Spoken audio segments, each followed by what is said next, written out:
Hi guys. பெரிய பெரிய பணக்காரங்க இல்லை கோடீஸ்வரங்க எல்லாரையும் எப்படி ஃபஸ்ட்டு செகண்டுன்னு லிஸ்ட் பண்ணுறாங்கன்னா அவங்களோட நெட்ஒர்த்தை வச்சு. நெட்ஒர்த்துனா என்னன்னு கேட்குறீங்களா? நெட்ஒர்த்துங்கிறது யோர் ஃபினான்ஷியல் ஹெல்த். இன்னும் சிம்பிளாக சொல்லணுன்னா உங்கள்கிட்ட இருக்க மொத்த சொத்தில் இருந்து உங்கள்கிட்ட எவ்வளோ கடன் இருக்கோ அந்த கடனை மைனஸ் பண்ணால் என்ன வேல்யூ வருதோ அதுதான் நெட்ஒர்த். சரி, இப்போ எதுக்கு இதை இந்த வீடியோவில் சொல்கிறேன்னு பார்க்குறீங்களா? இந்த வீடியோவில் என்னோட நெட்ஒர்த் என்னென்னு தான் பார்க்க போகிறோம்.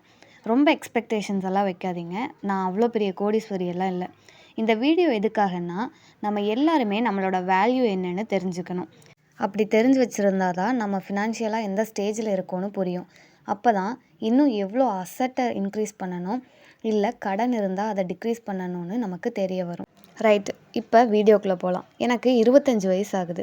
என் பேரில் எந்த சொத்தும் கிடையாது, இல்லை ஜுவல்ஸ் எதுவுமே கிடையாது. நான் சம்பாரித்து எதுவுமே வாங்கினது கிடையாது. ஸோ என்கிட்ட என்ன சேவிங்ஸ் இருக்கோ, நான் என்ன இன்வெஸ்ட் பண்ணியிருக்கேனோ அதை மட்டும்தான் வச்சு இப்போ இந்த வீடியோவில் என்னோடய நெட்ஒர்த்தை கால்குலேட் பண்ண போகிறோம். நெட்ஒர்த்துங்கிறது பெரிய வார்த்தையாக தெரியலாம், ஆனால் நம்மளும் ஒரு நாள் பணக்காரன் ஆகணும்னு ஆசைப்பட்டிருப்போம் தானே. ஸோ இப்போ ஃபஸ்ட்டு வீடியோக்குள்ளே போகலாம். என்னோடய பேங்க் பேலன்ஸ் தான் பார்க்க போகிறோம். இதில் பார்த்திங்கன்னா 9637 ருபீஸ் இருக்குது. இதில் 9000 வந்து என்னோடய ஃப்ரெண்டோடது. ஸோ அதை கணக்கில் எடுத்துக்க முடியாது. பேலன்ஸ் இருக்கிறது மட்டும்தான் என் அமௌண்ட்டு.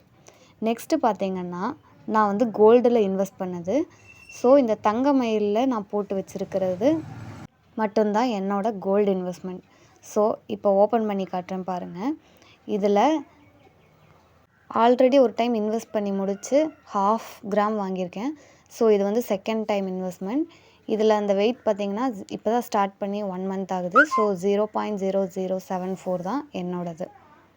இதில் அமௌண்ட்டாக பார்த்திங்கன்னா 900 ருபீஸ். இதை வந்து ஆவரேஜ் அமௌண்ட்டுன்னு பார்த்தா 12,000 கிட்ட வருது. ஸோ என்னோடய பேங்க் பேலன்ஸ் 637.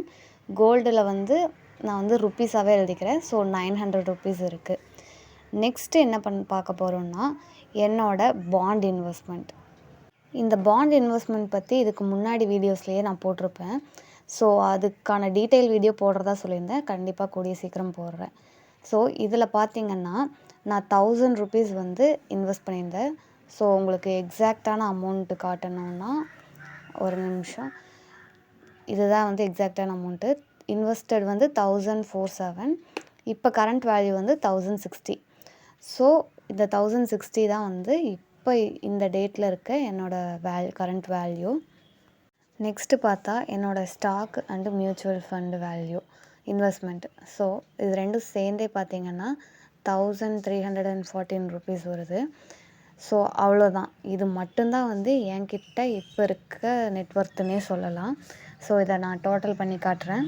இப்போ டோட்டல் பண்ணுறது தான் என்னோடய வேல்யூவாக இருக்கும். ஸோ டோட்டல் ருபீஸ் பார்த்திங்கன்னா 3911 வருது. ஸோ இவ்வளோ தான் வந்து என்னோடய வேல்யூவாக இருக்குது. பட் நீங்கள் ஒரு கொஷின் கேட்கலாம், இந்த வேல்யூலேருந்து உன்னோட கடனை மைனஸ் பண்ணணும்லன்னு. இண்டிவிஜுவலாக பார்த்தா எனக்கு எந்த கடனும் இல்லை. ஸோ அதனால் இதுதான் வந்து என்னோடய நெட்ஒர்த் 3911. ப்ளஸ் அடிஷ்னலாக பார்த்தீங்கன்னா என்கிட்ட ஒரு காயின்ஸ் வந்து 1070 ருபீஸ்க்கு இருக்கும். ஸோ அதையும் ஆட் பண்ணால் 4981 ருபீஸ் வருது. இவ்வளோ தான் என் வேல்யூ.